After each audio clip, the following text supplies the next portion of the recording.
There was this gap and a kind of what I call a forgotten lake. I think we're still the best hidden secret in Connecticut.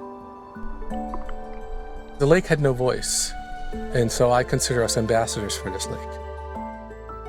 These are so unhealthy that if a dog were to go swimming and then lick their coat, they could have a liver shutdown.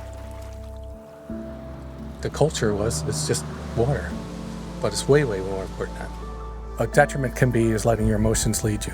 You don't build credibility with your emotions. You build credibility with hardcore data that will lead to successful change.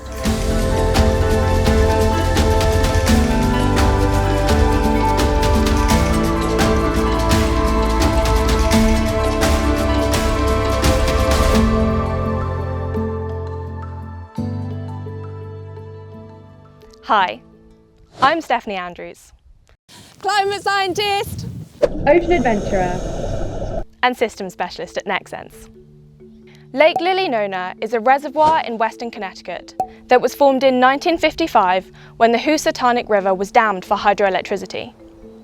Like many of America's lakes, Lillinonah is lucky to be stewarded by its local community. Friends of the Lake was formed in 2003 by a group of local residents with the three aims of ensuring safety, enhancing recreational enjoyment for the lake's many users, and advocating for environmental protection. Greg Bollard and Rebecca White are members of Friends of the Lake, and they've developed an enduring partnership with Jen Klug, Professor of Biology in the Meditz College of Arts and Sciences at Fairfield University. We started getting our organization organized, and we started highlighting what was important. We were able to connect with Dr. Jen Klug, who was an expert on algae growth, had recently moved to the area. We started talking about the importance of data. Lillinonah is a very productive lake, and its variety of inputs from urban, agricultural, and wastewater pollution make it a unique study site. So it is listed as impaired under the Clean Water Act. In terms of water quality, there's really a couple of different drivers that play a big role, quite a bit of nutrient loading. There's also several invasive species. We have Eurasian water milfoil and zebra mussels. Monitoring at the lake is twofold. Rebecca collects bi-weekly manual measurements and water samples at 6 locations around the lake during the summer season using a YSI Pro DSS. A NexSens CB450 buoy is also deployed on the lake. We have a volunteer-based water quality monitoring program called CLIO, Citizen-Led Environmental Observatory. We started the program in 2006. One of the real values of that program is that it really focuses on variables that lake users can see and care about. So this is so simple. And these are all our points on the lake that we're doing. We measure Secchi disk, temperature, water color, density of particles, and then we do some more subjective recreational monitors.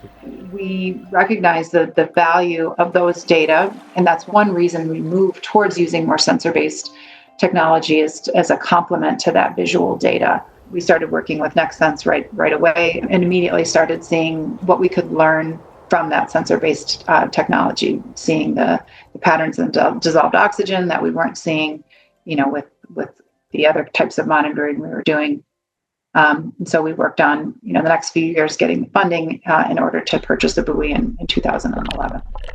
Equipped with an AirMar 200WX weather station, a YSI XO2 sonde, NexSens temperature string, and an additional dissolved oxygen sensor at the bottom of the string, the buoy collects vital data to inform future research and immediate lake environmental protections.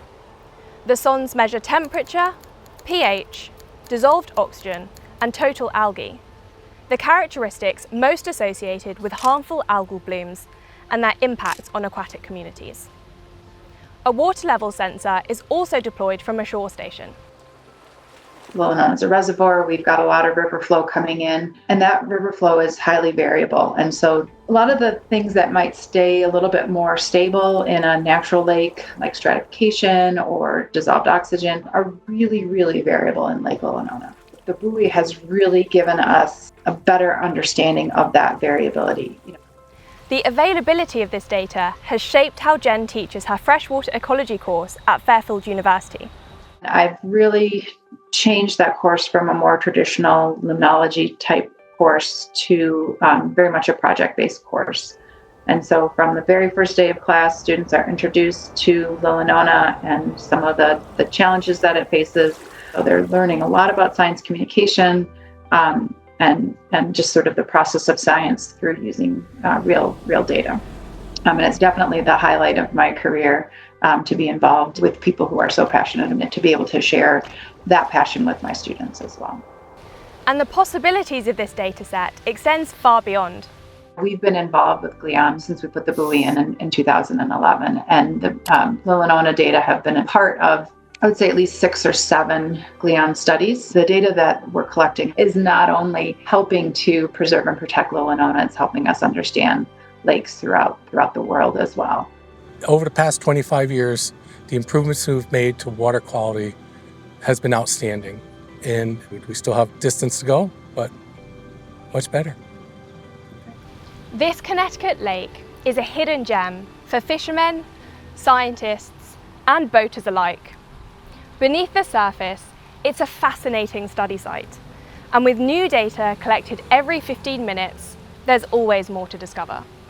And it's all thanks to a powerful partnership between passionate scientists and dedicated local people, working together to build a better future for this lake. Visit nexsens.com for more information. NexSens. Better data. It's never been easier.